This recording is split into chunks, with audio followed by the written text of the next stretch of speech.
Hi all, welcome to lecture 3 in our last unit. My goal for today is to finish Reagan and Bush Sr. and then hopefully go over some of your journal stuff from this week. We'll see how I do on time today. All right, let's get into it. All right, so in the last lecture, I was really talking about Reagan's domestic policies and a lot to do with his economic policies. I'm going to briefly talk about his foreign policy. Okay.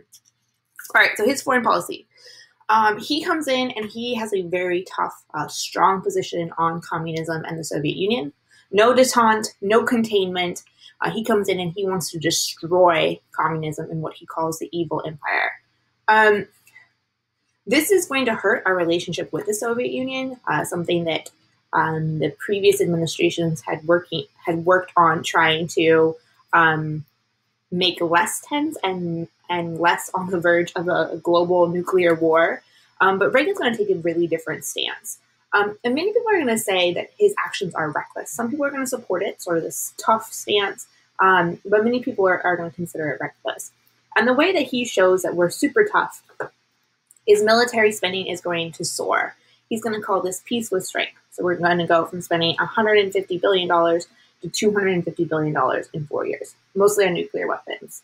And what this is doing is it's making sure that we are prepared, I would argue way over prepared, but it's also going to force the Soviet Union to spend a lot of money on their nuclear capability or on their defense spending. So he's essentially trying to bankrupt the Soviet Union through this process. It's also going to be close to bankrupting the United States, but who asked in the future? Okay. Under that, one of the things that he wants to build is something called the Strategic Defense Initiative, SDI, which is nicknamed as Star Wars. And the reason that it gets that nickname is it's the idea of like putting a shield over the United States to protect the United States from the Soviet Union missiles, so essentially nothing could hit the United States. And people consider this science fiction. We don't actually have the capability to build that, so this is kind of a ridiculous idea at this moment. And it'd also be incredibly expensive. The Soviet Union is also going to say this is not a defensive measure. It's not just a shield. It's actually offensive because the United States could essentially shoot a missile at the Soviet Union or one of the Soviet Union's allies, put the shield on, and then essentially protect the United States. So they say that this is essentially an offensive idea, even though it doesn't actually get built. Okay? In his second term in office, he is going to be more willing to negotiate, take a less harsh stance than we saw in the first one when it comes to the Soviet Union. But we're essentially watching the downfall of the Soviet Union the closer we get to the end of Reagan's term. He won't be president when the Soviet Union officially falls, but we're setting the stage for that. And he's going to give a really infamous speech where he says, "Mr. Gorbachev, please tear down the wall." He's essentially talking about the Berlin Wall. And he gives that in 87, but the wall doesn't fall until 1991. Okay? The other thing I want to point out, though, which is kind of connecting us to the last lecture, is he's spending all this money on defense, but they're pulling money from places like education and other domestic programs. So there's this cartoon that is very critical of Reagan, and so this big thing is the defense budget, and this thing that is falling over here is the education budget. And the guys driving the tank say, "There's only one problem. We can't find anybody smart enough to operate it." So essentially, if you spend too much money on defense, but not enough on the other things that make a country functioning, you're going to have a really safe country, but not a very a country that people would want to envy if you let the rest of those things fall. All right. Some other places we see some chaos is in Lebanon and Grenada. In Lebanon, which is over here, the Reagan administration is going to send 800 Marines to go stop essentially a civil war or some chaos that's there. They're on a peacekeeping mission.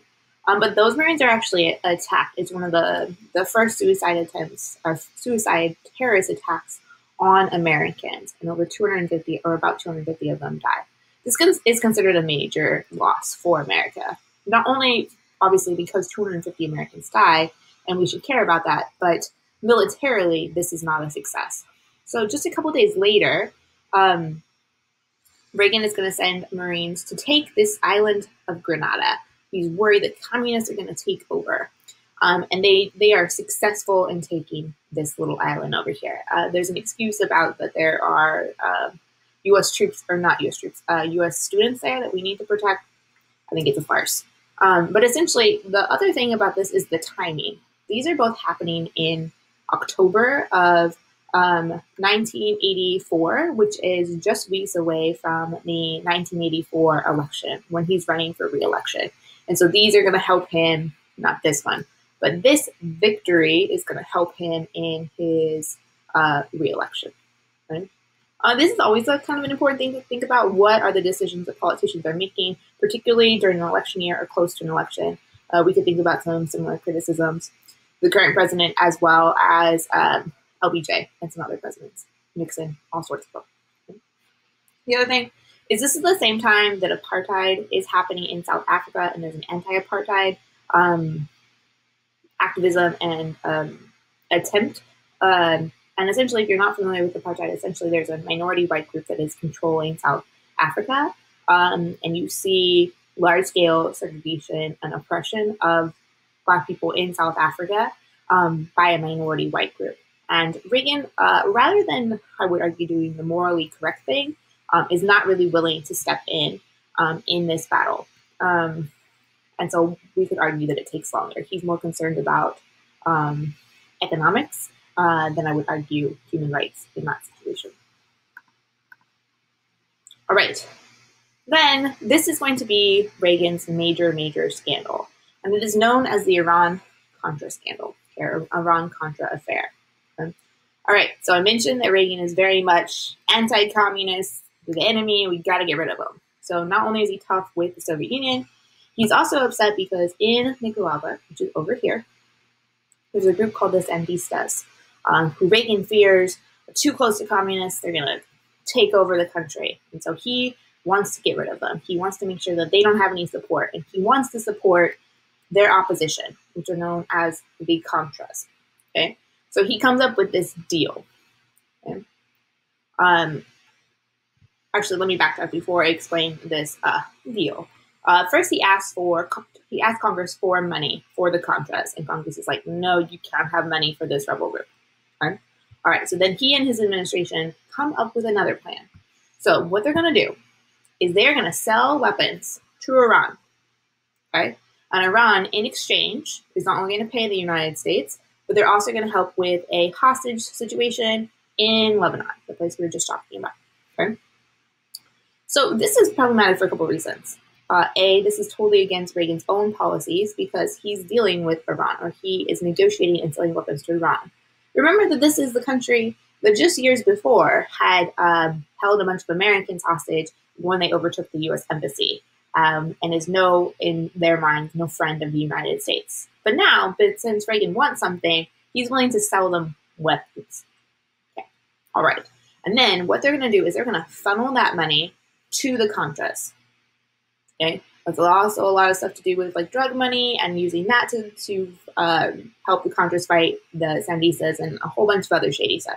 But essentially, you have this thing where behind the American people's back and behind Congress's back, particularly because Congress had already told Reagan and his administration no, that they are selling weapons in order to back the Contras. Okay? So a shady deal that is absolutely against the law and absolutely against what Congress said, and they have the power of the purse. Okay? All right, so this is kind of similar to, or this is Reagan's version of Watergate, so that scandal. So what did the president know, and when did he know it? So just like in Watergate, we're going to see two investigations that are happening at the same time. One of them is going to be known as the Tower Commission, and then we're going to have an independent counsel, just like we had a special prosecutor in Watergate. Overall, in this process, we're going to find that there's a good number of people that face criminal charges who plead guilty, and then a decent number of them will receive pardons from Bush Sr., which means that they were found guilty of something, and a pardon means that you don't feel the full repercussions of what you were found guilty of. Okay? All right, Bush Sr., when he is VP under Reagan, is going to refuse to declassify, oops, I misspoke. I apologize. This is when Bush Sr. is actually president, and the investigation is happening afterwards. He's going to refuse to declassify info for the trial, so that we can't have a fair trial. We can't have an honest trial because he's refusing to release that information. This guy right here, a much younger version than we have today, is the Attorney General, Bill Barr. His name might sound familiar because he is our current Attorney General, round 2 of Mr. Barr. Right? He too is going to support these pardons and is going to work to essentially taint the jury.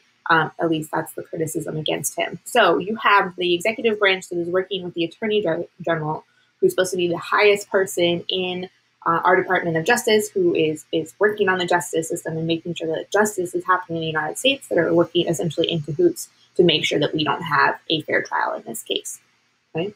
But what we do know is that at the highest level of the executive branch, right, and the national security branches, that they knew about this deal and they knew that it went against the American laws. And this goes including Bush Sr. and Reagan, so our president and our VP, and then later president again. That they're going to withhold documents and they're going to destroy documents as well. They don't want this information out. And what we see is Reagan's leadership is heavily criticized. He essentially says, "Oh, I didn't know they were doing that. I wasn't paying attention. I just let people do their thing."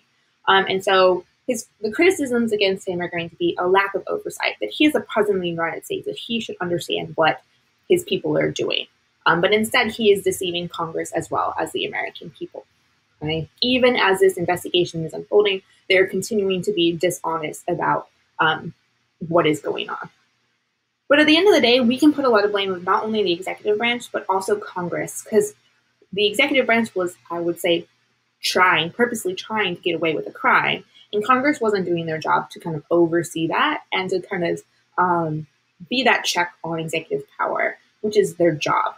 Okay? So in both of them, they are really not upholding their oath to the Constitution, that they are not protecting that oath that they made to do right by the American people and to follow the Constitution.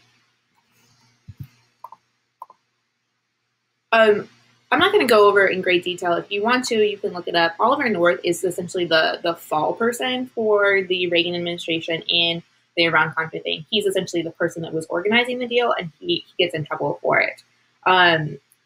And he's the one that will, in the investigations, will admit what happened. He's a really interesting character because later he becomes the president of the NRA in the last couple of years. And then there's a huge controversy in the NRA and he gets ousted. It's kind of a crazy, crazy story. So it's hyperlinked here if you are interested in what I'm guessing is going to be the downfall of the NRA. Not next year, but in the long term. A lot of infrastructure issues and leadership and financial problems that the NRA is having were at least kind of in this chaos. But I do want to point out, one, there's a podcast about the Iran-Contra scandal if you are interested. That is by the same people that did the one I mentioned about Watergate. But the other thing is he says this crazy quote, which I just think is ridiculous, and so I have to point out to you. He says, this is in his role with the NRA, he says, "This is civil terrorism," he told the Washington Times, reportedly in reference to activists splashing fake blood on homes of an NRA official. "This is the kind of thing that's never been seen against a civil rights organization in America. You go back to the terrible days of Jim Crow and those kinds of things, even there, you didn't have this kind of thing." And I point this out because, A, he's referring to the NRA as a civil rights organization, which I have some questions about. But the other thing is he's saying that having fake blood splashed on somebody's home is the worst thing to ever happen. And you've been with me long enough. We've talked about civil rights. We've talked about activists. We've talked about the horrific things that have happened to Black Americans over our American history. And hopefully I don't need to explain why that is absolutely not the worst thing that ever happened to somebody who was fighting for civil rights. All right. What is life like in the 80s? What is Americans' morals or values in this time? And I would argue that you get a really good look at that if you were to watch Wolf of Wall Street. I have a feeling that many of you have seen this movie. I hate this movie. And not that I think that Leonardo DiCaprio did a bad job. I don't think so at all. Is it entertaining? Sure. But what it's really showing is that our values at that time are about making money. And that is it. It doesn't matter who we hurt in the process. It is just those raw values of capitalism and money, money, money. And you see that through that film where he makes his money. This is the guy that the film is actually about, by ripping people off, essentially, or taking advantage of people. And then he'll go to prison. I'm not giving too much away, guys. And then he is released from prison. At some point, he never has to pay that money back, and he ruins people's lives. He never has to pay that money back, and he lives in LA or in Southern California now, and his kids go to private school, and he's living just fine. And so I think it is our morals are very hollow or superficial at that time, and I don't think it's a high point when we talk about who we are as a country, that we are so excited by economic growth that we forget about some other things. But you do see a lot of economic growth, big stock market boom at this moment in time. So again, things are good on the macro level, less so when we look at individuals. Right? Not an even period of economic growth. It's not a good time for families, for farmers, for older industries. We see that bankruptcies goes up, homelessness goes up, and Reagan is going to, again, do those tax cuts that are going to benefit the wealthy and kind of take away those social programs that would help families, that would help people who have to declare bankruptcy or prevent them from having to declare bankruptcy or deal with the homelessness. And so you can kind of see where their priorities are, which again, we're going to see with the budget deficit tripling and the national debt increasing to very, very large numbers. We're also going to see what's known as deregulation and the downside to that. So essentially, there are typically rules that are put in on the banking industry or different industries to try and prevent certain things from happening. And so one of the things that we see happen at this moment is called the savings and loan crisis. Essentially, this is an industry and they are deregulated, so they don't have to have as much cash money on hand. But they are going to go bankrupt, or they're going to threaten to go bankrupt, essentially. And so the taxpayers are going to have to bail them out. It costs taxpayers $152 billion to bail out this company, or this industry, I should say, because they're deemed to be too big to fail. It would hurt the economy too much if the taxpayer didn't come in and save them. We do something similar with the car industry in the Great Recession. And I ask you if you think that that's right. Is that fair? Should we as taxpayers have to bail them out when they made poor economic decisions, poor financial decisions? It might also be worth thinking about in today's day when we are going to have a lot of small businesses fail, or a lot of things fail right now. Should we bail people out, or should we let them fail? I would argue it's different. We're not in control of a pandemic, whereas the savings and loan is totally in control of the decisions that they made. There is a conversation right now about whether you bail out industries like the cruise industry, or you bail out the airlines. Should we bail them out, or should we let them deal with the consequences of their decisions? I'll let you decide. All right, but there are some cool things that happened in the 80s. Sally Ride, she's going to be the first woman in space. She's also the first LGBT astronaut, at least that we know that was open. And I don't think she's open at that moment, but later we find that out. Are there probably some ones before her? Yes, but first woman, first LGBT that we know of. But then we also get the AIDS crisis. Okay? And AIDS, I'll read this little description to you. Okay? It says that scientists believe that AIDS, or HIV, originated from a virus, particularly in chimpanzees in the 1930s, and was originally transmitted to humans through transfer of blood through hunting. Over the decade, the virus spread through Africa and to other parts of the world. However, we're not really aware of it until the 1980s, when it is connected to HIV and then AIDS. The problem is that it disproportionately in the beginning is going to hit the gay community, gay men in particular. And so people think that it is just gay men that can get it, and it's not anybody else's problem. They don't have to deal with it. That's not how things work, right? So it's going to spread even larger, but it's also, we as a country don't really do a good job of recognizing that this is a crisis and it is destroying this community, or even why it's destroying this community.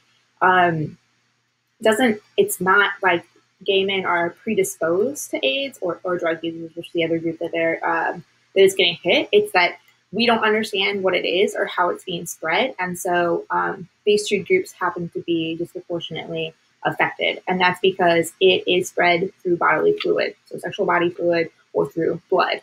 And so it hits drug users because they're sharing needles and they don't understand sort of the consequences of that. And the other thing is going to hit gay men because they're less likely to use protection. They're not worried about anybody getting pregnant. And so they're more susceptible to that. And you might say, well, I'm not part of those groups. I don't use drugs. I'm not gay, so I don't care. But we're in the middle of a global pandemic. We know that we are vulnerable to other people's actions. And so you might not know somebody as well as you think you do. You might have a casual relationship with somebody and not realize something. The other thing, and you'll see this in the video, is because they didn't fully understand it, if you got something like a blood transfusion and the person who had donated blood had AIDS, or HIV, I should say, they could transfer it to you. And so it is making everybody vulnerable, not just these two groups, even though these two groups are very widely hit. So there's a activist group or activism in the United States that pushes to solve this problem when the government, particularly the Reagan and the Bush administration, don't take this serious. And so I have two things for you to look at with the AIDS crisis. It's also not a very uplifting moment in the U.S. history from the government's response. The activists worked tirelessly to try and deal with this and to bring awareness and to get the science to catch up, but not a good moment when it comes to leadership. I think you can make a lot of comparisons to where we are as a country and a world right now. All right, this is the other thing I'm going to ask you to think about is what is the government's responsibility and what is media's responsibility when we're talking about public health? I'll let you kind of think about that as you do your Energizer for your journal. All right, we're moving on.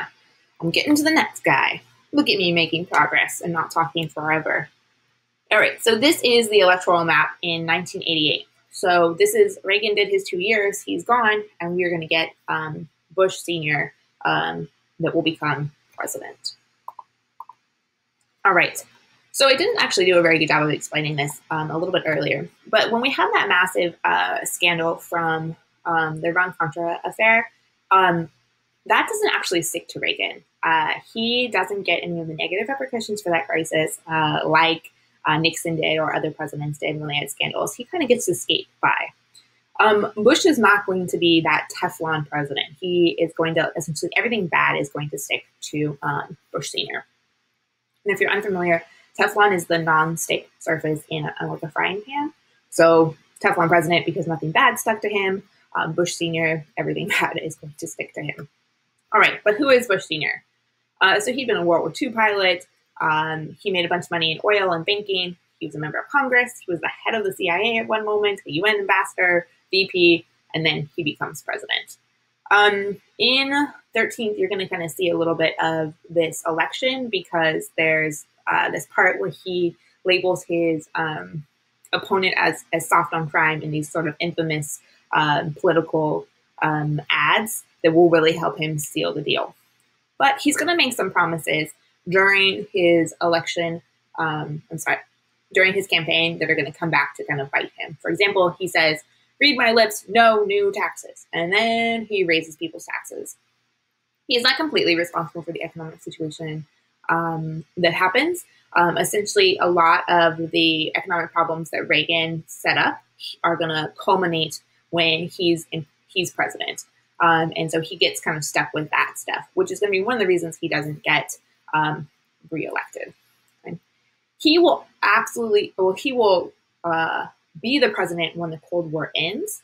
We can give Reagan some credit for that, but we really should give Gorbachev, who was the leader in the Soviet Union, the credit for that. Gorbachev essentially sees that the Soviet Union is being bled dry by sort of the Cold War and all of the defense spending, and he's seen some things happen, and so he ultimately decides that he wants to end the Soviet Union and end the Cold War. That is the way that the Soviet Union and Russia needs to go. This is actually not a popular thing. He's doing something that is unpopular, and the Communist Party is going to try and stop him. But ultimately, he will be able to dissolve, in very simplistic terms, dissolve the Soviet Union. So sort of that group of nations that fall in the Soviet Union will then be independent nations, and then Yeltsin will be the leader of Russia. And so Gorbachev essentially gets rid of his job. Again, that's a very simplistic way of thinking about it. And we should give Gorbachev a lot of credit for that. We might give Reagan some power for essentially trying to bankrupt the Soviet Union. But a lot of it should also go to activists in the Soviet Union. A lot of activists that are pushing against the Soviet Union and fighting for independence and openness. And in a repressive regime like the Soviet Union, they put themselves very much on the line. And many of them did not make it as they were fighting for that. So I think a lot of the credit goes to those people that were willing to put themselves on the line to force change in the Soviet Union, and Gorbachev for being willing to essentially write himself out of the job. Okay. All right. So since there's no Cold War, then what is the U.S. doing? If the enemy is not communism, what are we doing with our lives? What is our foreign policy? And so Bush is going to speak of something called a new world order, okay, free of these Cold War rivalries. And one of the first things we do has to do with the Panama Canal, which would give him back to Panama, and Noriega. Essentially, Noriega, who is the president or the leader, we are going to accuse him of drug trafficking, and the U.S. Marines are going to essentially go in and take him, and he will be tried in the United States on those charges, and he'll go to prison in the United States. Which is kind of a crazy thing because he'd actually been our ally before and had helped the United States and the Reagan administration in the Iran-Contra scandal. So much for being loyal to your allies, which is not the secret saying that Noriega is a good guy at all, just it's an interesting turn of events. Okay, when it comes to foreign policy, this is going to be more of what I would say Bush's legacy should be or what he's responsible for. And this is Operation Desert Storm, or the first Persian Gulf War. It's very quick, but it's kind of setting the stage for what we'll see under Baby Bush. Okay. All right, so Iraq, with Saddam Hussein in charge, is going to invade Kuwait. So here's Iraq, here's where Kuwait is, okay? And that is because he wants to pay for his war with Iran. So he's invading one little tiny country that is very oil-rich in order to go to war with this country. And that's a big deal for the United States because this is where we get a lot of our oil. So we can't have that. Also, Iraq is committing atrocities against their own citizens, which is horrific. Do I think that's the number one thing that the U.S. cares about or the UN cares about? No, this is what we care about, is that oil. Okay?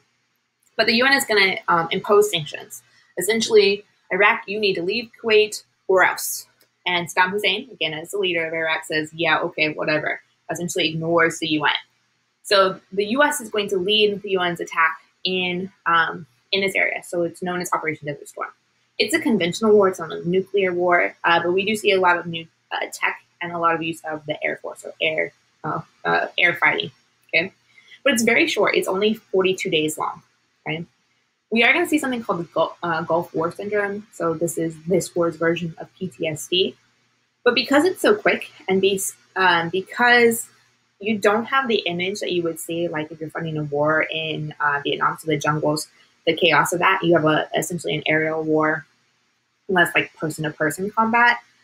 Americans are disengaged. They're not really paying attention. They're like, cool story. And they will leave Saddam Hussein in power. Okay, so they kick him out of Kuwait, but they leave him in power. That's going to have consequences when we get to Baby Bush. But this is kind of the beginning of the U.S. stopping paying attention, like the people stopping paying attention to what's going on internationally and what the U.S. is doing with our troops around the world. So what the government is doing and who's fighting our wars, which has repercussions. We can sit in our nice, comfortable homes and let other people fight this thing or not really think about what the U.S. is doing. And I think that lets the executive branch and Congress get away with a lot of things, and that we should hold them accountable for their actions and ask, should we be fighting a war over oil?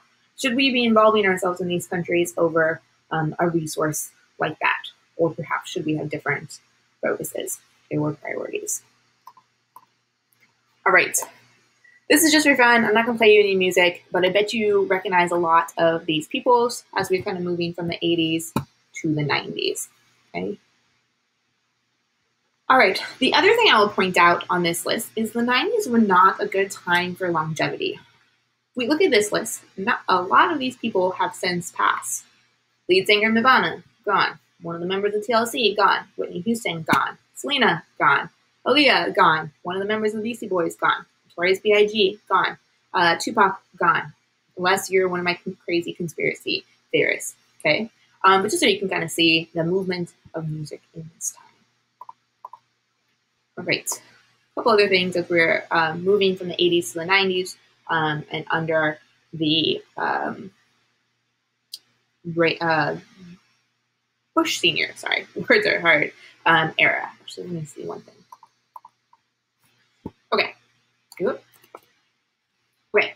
I feel like I'm missing this. Oh, I was missing the slide. Okay, here we go. Let's try this again. Okay, let me get my face off of Ronnie King. Okay. All right, so one of the things that is happening in the early 90s that is kind of bringing a lot of these things together and also might sound very familiar to things that are happening in modern times is Rodney King and the LA riots, which some of you may or may not have heard of before. All right, this is a picture of Rodney King right here. All right, he is going to lead the police on a high-speed chase in March of 1991. Eventually, he'll pull over, or the cops will successfully pull him over. And once they do, even though he's no longer speeding, even though they have him, they will brutally beat him. But somebody happens to be fooling around with their home video camera and starts filming it. And so there's the video footage of it will get leaked to the media. And so the fact that they are beating this man after they've already arrested him, after they already have him in custody, essentially, will lead to charges of assault with a deadly weapon and excessive force for these police officers. Right? However, this is happening in LA. Rather than trying these police officers in LA, it will get moved to what is known as Simi Valley. And that's a really big deal because Simi Valley is home to a lot of police officers. And the demographics of Simi Valley are very different from LA, where this actually happened. Okay? But in April of 1992, so a year after this is happening, those officers will all be acquitted on those charges. Okay? So when that happens, and it's combined with some other tension in LA, that has to do with a black teenage girl getting killed, the cities of LA will erupt in violence. So I want to take a second to explain what happened to this girl. And I'm sorry I don't have her name on here. And then I'll explain what's going on in LA. Okay? So in certain parts of Southern California in LA, there is tension between the black community and the Korean community. This black teenage girl goes into a Korean shop. She's buying orange juice. Okay? She grabs the orange juice, she puts it on the back of her backpack, and she's fishing out her money. And she's standing at the register. The woman who's running the shop, she accuses her of trying to steal it. And you can see the security footage. And the girl says, "I'm not trying to steal it. I'm just trying to fish out my money. You can see me what I'm doing." And there's a disagreement about what is happening.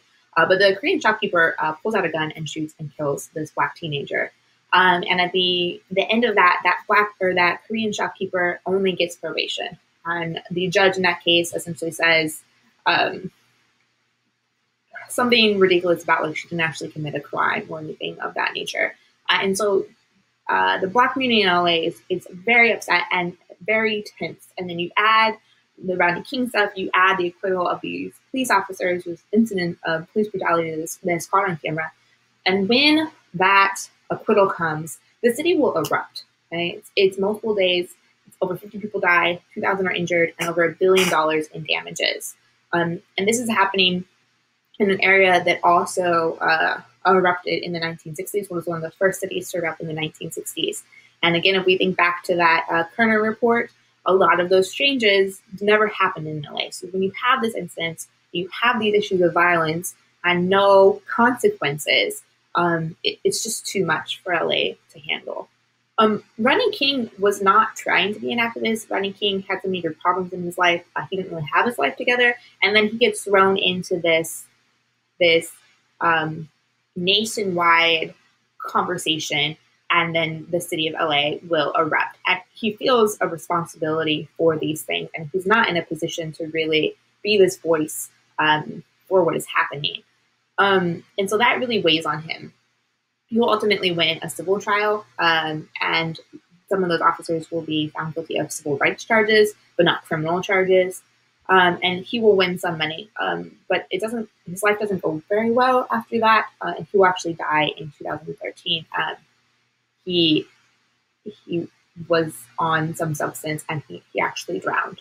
But it's just a sad moment and a reminder for us in the 90s, even though we're, 20, 30 years from the civil rights movement, that these deep-seated problems are still weighing on the country. But then we get OJ. OJ is an interesting one. I'm sure many of you are OJ fans. You want to tell me he's not guilty? I don't believe you, right? But let's explain that in just a second. These are some sources that you might be interested in. These are all the documentaries that were made as we met the 25th anniversary for LA and what happened in LA. So you could look at those.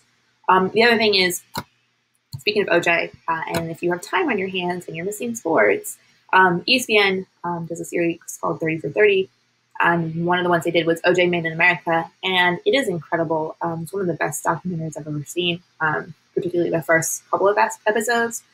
It's also the angriest I've ever been in a documentary. So I was like jumping on the couch and yelling at the TV. But I suggest you look at it. It's really good. But OJ is essentially going to take advantage of the situation and the country after Rodney King. So we didn't get justice for this black man. Maybe we can get justice for OJ. And the reason that I find this really problematic is because OJ is famous for saying things like, "I'm not black, I'm OJ." He was a contemporary of people like Muhammad Ali and other black athletes that chose to use their position in society to speak out. And OJ was in it for himself. He also chose to essentially hang out with white people rather than black people in sort of his fame and his wealth, which is he gets to make his own choices, except that he is going to try and tell a different story when it benefits him. So he's accused of killing his ex-wife and a friend of hers. And he'll do things, and his lawyers will do things like before the jury is going to come through his house, take down all the pictures of him and his white friends and put up pictures of him and his black friends and family. And then some other things. And so he's essentially taking advantage of the racial tension in the United States when he did not do anything prior to that. And I think that there's ample evidence to show that he is guilty, but he's taking advantage of sort of the situation in the United States at that moment. The prosecutors also do a terrible, horrific job in this case. It's a hot mess. So he ultimately will be acquitted of murder. In the years later, he will get in trouble for stealing things and some other charges, and he'll be sent to prison for quite a long time. There are many people that think the judge in that case actually sentenced him for the murder, even though he wasn't found guilty of the murder, which is in the justice system wrong. That should not have happened. But do I think he's guilty of murder? Absolutely. Do I think he took advantage of Black America? Absolutely. But it is a fascinating case. He's also out now and he's active on Twitter. So if that's your thing, you can go watch that show. I'll leave it there. All right. We're going to go ahead and go into our affirmative action. And this is some of your journal entries for this week. All right. So I'll explain what affirmative action is in just a second. But I don't know if you've ever seen these before. If not, I'm going to kind of walk you through them. Normally I do a big thing in class, but of course we're not together. All right. So we talk a lot about equality in the United States. And we want to make things equal. But this is equal. Okay? Look, we've given these 3 kids all an equal box. Look, we've solved all of our problems in America. Except clearly we did not. Because this guy does not need a box to be able to see the game. Okay? This guy, he's perfect. He got exactly what he needed. This guy, look, we're equal. We gave him a box. He should be happy. Except he can't see the game. Right? So a better way of looking at things, or how we maybe should look at things, is equity. Giving people what they need in order to succeed, or to be able to see a baseball game. Okay? This person didn't need anything. This person just needed a little boost. This guy needed 2 boxes, but now he can see everybody's happy. They can all see the baseball game or success or opportunity or whatever it is that we were talking about. There's also this version. I'm sorry, this image isn't as crisp. And it's essentially, how do we get rid of all barriers? I think this one is a little harder in reality to get to or to see in society. But I like the approach, and I like the fact that, that we should be thinking about how do we improve barriers for all people. Get rid of barriers for all people and not improve them. We don't want to improve their barriers. Okay. All right, so what the heck is affirmative action? Okay. Essentially, in the wake of the riots in the 1960s and the Kerner Report, we talked about some of these recommendations. One of the things that kind of comes out of that were these affirmative action programs. Okay? Essentially, they're measures that are trying to correct discrimination by taking race, ethnicity, and gender into account. Okay? It's oftentimes in employment or university programs. This is about opportunity, not ability. And I'm actually going to use MLK to kind of help us understand that. So this is from, I think, a book of MLK's. And he says the society that has done something special against the Negro for hundreds of years must now do something special for him. Okay?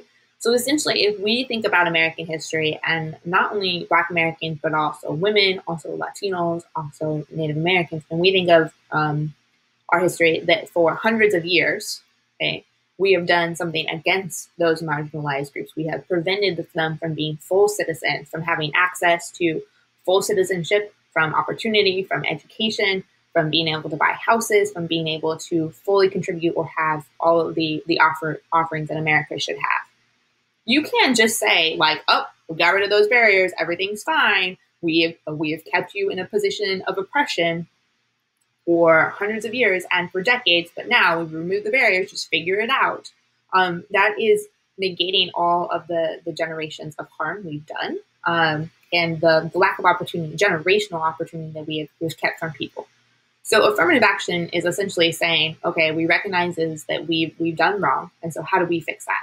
How do we improve opportunity, right? And one of the ways that we might do that is by taking these things into consideration and improving opportunity.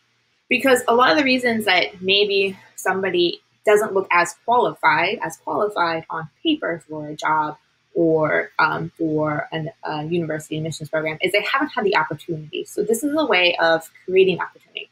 It's not that they don't have the ability. It's not that they couldn't learn the skills. It's that they haven't had the opportunity to do that. So this is trying to create that opportunity. Okay, we could think about this a lot in the video that you saw about housing discrimination as well. Okay. Please know that reverse discrimination is not a thing. Just because we create opportunity doesn't mean that we're taking opportunity away from anybody, okay? And I'll kind of go into that a little bit more as we go through this. All right, so, however, there are lots of people that don't like the idea of affirmative action. And the first person that's going to challenge that in the Supreme Court is this guy. His name is Alan Bakke, okay? And he is applying to the medical program at the University of California, Davis, so UC Davis. Okay? So he applies twice, once in 1973 and once in 1974. And he is denied both times. And he says, this isn't fair. So the reason he's going to claim it's not fair is that UC Davis is using what is known as a quota system. So they allow in 100 medical students every year. Okay? So of that 100, they save 16 of those spots for people of color, okay? Or really marginalized people. It's not just people of color. So it might be poor people, it might be women, it might be another group, okay? Most of them are people of color, though, okay? So he's going to sue. He's going to say that he is denied admission in favor of a less qualified student and that this quota system is unfair because it violates his equal opportunity. Okay? It violates his constitutional right. Because he doesn't have access or a fair shot at those 16 spots. Okay? He has access to 84 of them, but not 16, and that's not fair. Okay? In reality, the thing that's keeping him from being offered admission is he's too old. But his lawyers know that that's a harder thing to fight, and so they are going to take the lower hanging fruit and to argue that it's about race. So he knows, his lawyers know, that it's his age that's preventing him from having access to UC Davis. So ageism rather than racism, or reverse racism. But they're going to fight it this way. Okay? And it's going to go all the way to the Supreme Court. And the Supreme Court is going to rule that this quota system, right, is unconstitutional. And they're going to rule in favor of Alan Bakke. And what the court is going to say is that racial and ethnic classifications of any sort are inherently suspect and call for the most exacting judicial scrutiny. So we should be suspicious if we're ever doing something along race, or we're using race as a justification for what we're doing. Again, if you think about our long history, we know that we've often done things that are wrong by race, so we should be really careful. And we need to really scrutinize what it is that is happening. But then they go on and say, the goal of achieving a diverse student body is sufficiently compelling to justify consideration of race in admissions decisions under some circumstances.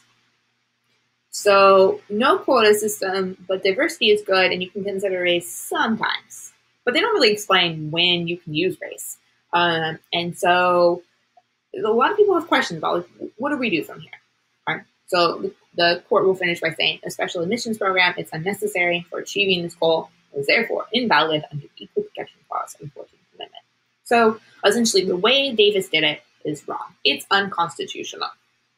Yeah, maybe race, you can consider it, but not like this. But then again, the rest of the country is like, so then what do we do? How do we do it? What is the right way to do it? And the court doesn't answer. So since the court leaves it all confusing, like, we're going to continue to get those cases coming up. And I'm going to scoot past this since I just talked about this. Okay. So one of your journal entries this week will ask you to look at another case. Okay, so it's another affirmative action case. This one, the details are slightly different. The school is looking at a holistic approach. And so you have to determine, essentially, are you going to side with the school, or are you going to side with the girl that's throwing the fit about not getting it? Okay. And ultimately, that's a real Supreme Court case. So hopefully you're watching this video after you've already done your journal. If not, good for you. Okay. But essentially, this is from the University of Michigan, and the Supreme Court is trying to decide if their use of racial preferences in student admission violates that Equal Protection Clause. And the Supreme Court in this case is going to side with the school, because race is just one of lots of things that they look at. It's how many languages do you speak? What kind of opportunities have you had? What kind of adversity have you overcome? And so in that holistic approach, they're not using a quota system or anything like that. So what they did is fine. But of course, there are still lots of people that are mad that they didn't get to college. And so you'll continue to see these cases come up. This is the most recent one that was cited by the Supreme Court. Similar, this is Abigail Fisher, and she's mad that she didn't get into the University of Texas at Austin. That particular school, or that school system, has a rule that if you're in the top 10 of your class, or your high school, you automatically get in, top 10%. You automatically get into the University of Texas. So clearly she wasn't in the top 10% of her school, but she still thinks that less qualified people got in over her. This case is a little bit different. There is a group that is essentially supporting this case and paying for this case. But ultimately, when the decision comes out, they will side with the university over Abigail Fisher. This one is a personal one for me, because Abigail Fisher graduated in 2008, which is the same year that I graduated high school. And I will tell you that I thought similarly. I was an upper middle class white girl who worked really hard, was an overachiever, and I was mad because I thought people were going to get in who did not work as hard as me. And whether that was boys, whether that was people of color, it wasn't going to be fair that I had to work so hard. And I think I've done a lot of living since I graduated from high school, a lot of self-reflection since then. And you know what? I was going to be okay. Okay, nothing was holding me back from being success. If we go back to this guy right here, this was Miss Dietrich. I had all the opportunity in the world, and I didn't need any boxes. Okay, I was going to be just fine. I didn't need any special privileges or anything like that. I was going to be just fine. But I was grumpy that other people might get some boxes. Okay. All right. But of course, we're not done arguing about these things. The same group that is funding the Abigail Fisher case is now funding the one with Harvard. And essentially, the question that will ultimately get to the Supreme Court is whether Harvard discriminated against Asian applicants. Do we think we could be critical of Harvard's way that they do this and sort of the indicators that they use to decide whether somebody is a good candidate? Yes. But I would urge us to think about who's funding this trial and what are their actual goals. But you can listen to this podcast if you want to, or kind of do some digging. I'm going to guess that we will see this get to the Supreme Court in the next couple of years. All right. And then we should ask ourselves, why can't we just have a race-blind system? Why can't we just, race is not a thing, just everybody has equal opportunity now? We're not going to think about that. And this is for some of the reasons I already talked about. We have done the wrong thing for so long, and we're still seeing the inequities in the United States, whether they're talking about wealth, whether they're talking about education, employment, all those different things. And so we don't exist in a race-blind system. It still is part of who we are, and we can't just pretend that those inequities aren't there. And if we just pretend that they're not there, we're going to continue to grow the inequality between Americans. And I would argue that that's not good for anybody. The reason I would say that, even if you maybe don't think that all people are equal, we still might want to think about why diversity is a good thing. You're going to go out into a diverse workforce. You need to be able to work with other people that don't think like you, that are different than you. Okay? And to give you some examples where having only a single group work on a problem did not, I would argue, was not good. Here's one. The House or the Senate was trying to rewrite healthcare in the United States a couple years ago. I don't know, they're trying to in 2017. This is the group of men, this is a group of senators who was working on this. If you will notice, this is only white men who are trying to determine what healthcare looks like for the country. My ladies, our health problems look different than for gentlemen, okay? People of color disproportionately have certain health issues because of generations of inequality in the United States. So the fact that these often old, white men are the only ones thinking about or trying to deal with healthcare means that we're probably not going to get such a good answer, or a working system. And they aren't successful in this situation. We get this one as well.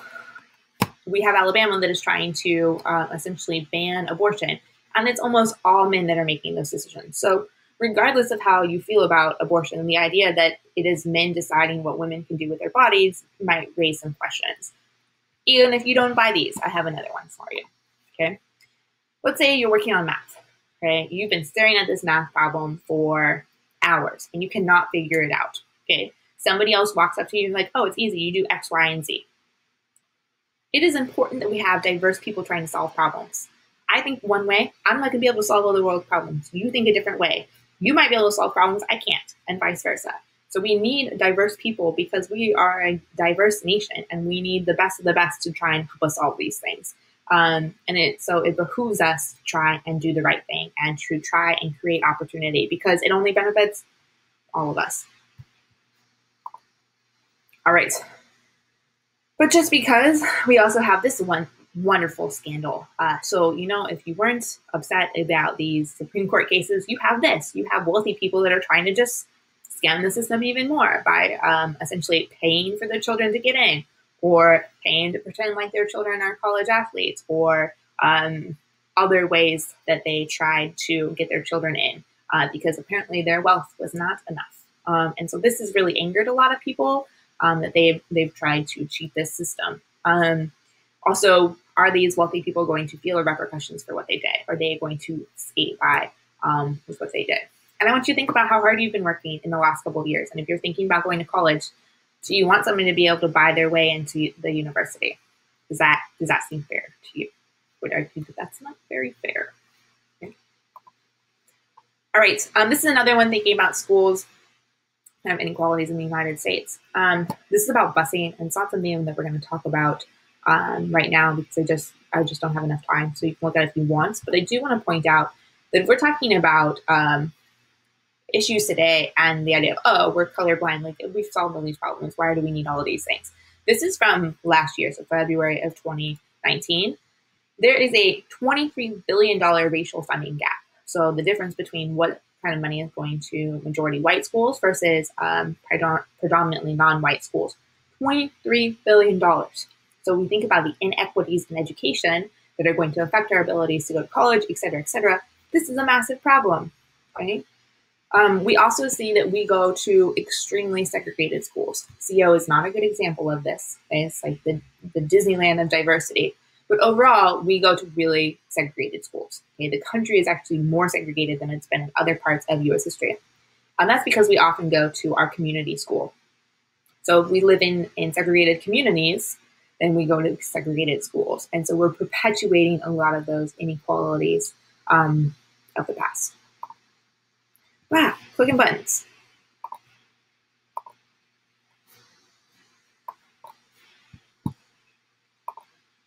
Okay, sorry about that. Oh my gosh, I did it again. Let's try it one more time.